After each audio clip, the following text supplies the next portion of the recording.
So let's continue on the conversation on PDRN creams, and let's turn our focus now on the Reedle Shot series. As you guys know, this has been all over the internet, and a lot of people have been talking about this PDRN cream. And let me tell you the difference between this Reedle Shot series versus the Rejuron and the traditional PDRN creams that you also find in Olive Young or at the pharmacies. So this Reedle Shot is basically a creamy ampule. And what's inside here are these spicule needles called Reedles. And basically what they do is they create microchannels into your skin for better absorption. So they call it Reedle. I think it's supposed to rhyme with needle because it's not really needles, but it's supposed to give you that needle-like feeling. So it is a little like stingy. I would not say in any sense of the word painful. So a lot of people complain of the pain because it feels like there's like lots of needles going through your skin, but that's not the sense I get when I'm using this. And the one I'm using right now is the 100. Now, I haven't tried the higher Reedle Shot series, but so far on this 100 one, I don't really feel much pain at all. So before I talk about the DNA ingredient in the Reedle Shot series, I think it's worth mentioning about the formulation.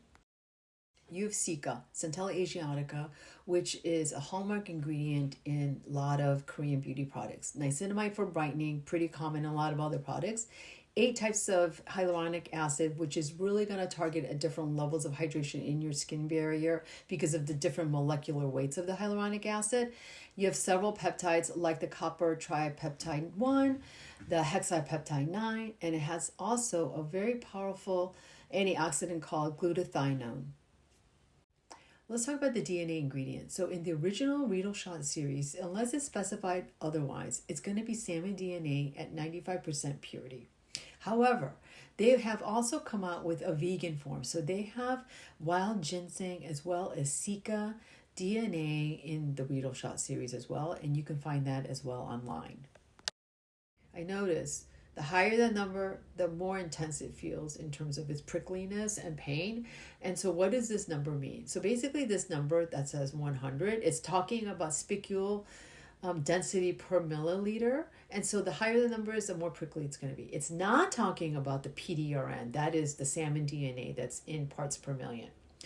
Some say the 100 also means parts per million, but VT never comes out and says exactly how much DNA is inside the serum.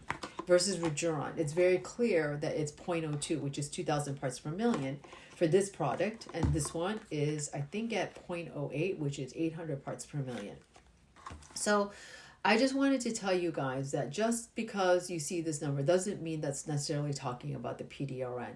It's really talking about the spicules, that is the intensity of the actual Reedles that's inside here.